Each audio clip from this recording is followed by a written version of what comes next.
नाटक के प्रभाव से मुक्त होना ज्ञान है गरु, यही तुम्हें सबको बताना है।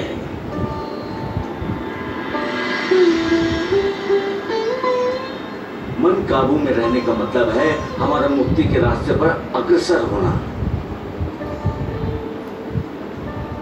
इसलिए जब तक इंसान का मन चंचल होता है तब तक इंसान मालिक के बनाए हुए इस संसार रूपी चक्रव्यूह में अटका पड़ा रहता है।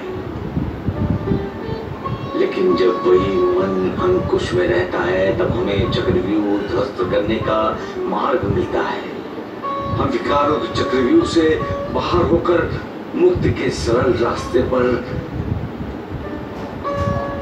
चल पड़ते हैं।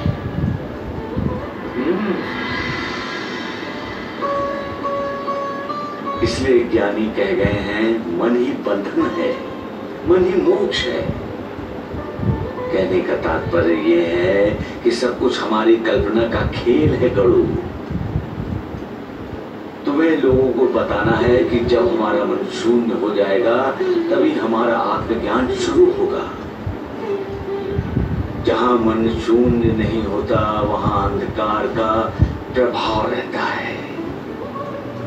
अपने आप को जानना सबसे बड़ी बात है। जिन्होंने अपने आप को जान लिया है वो जागृत हैं, और जिन्होंने अपने आप को नहीं जाना वो जागते हुए भी सोए हुए हैं।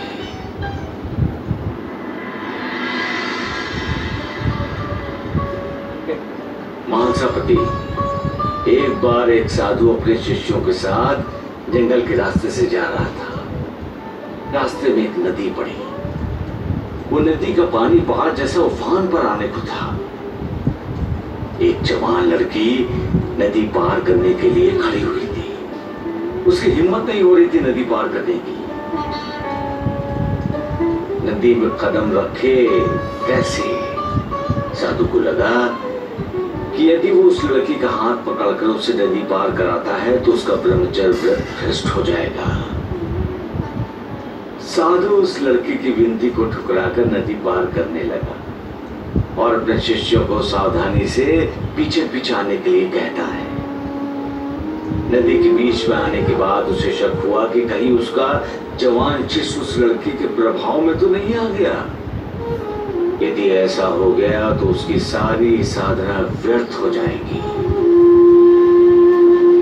साधु अपने जवान शिष्य को सावधान करने के लिए जो ही पीछे मुड़ा वो चौंक जाता है।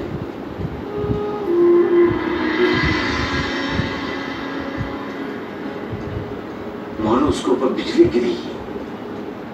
शिष्य उस जवान लड़की को अपने कंधे पर उठाए हुए नदी पार करा रहा था।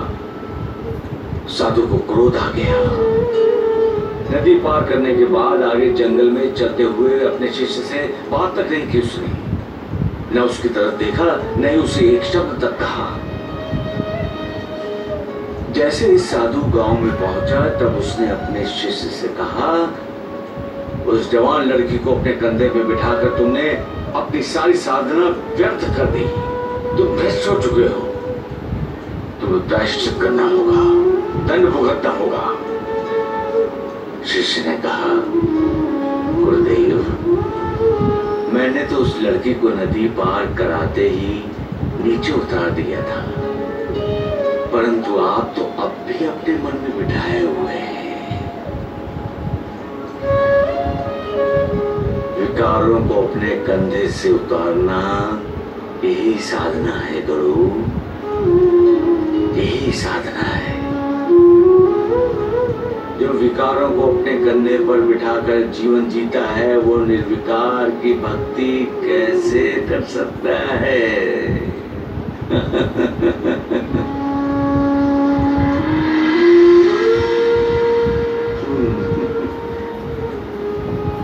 साधु संत कह गए हैं, जो मन पर सवार होता है वो मोक्ष मुक्ति के मार्ग पर चल पड़ता है,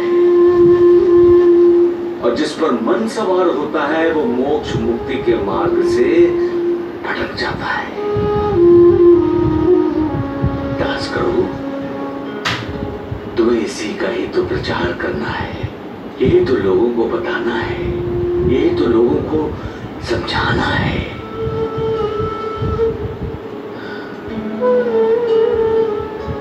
का मालिक एक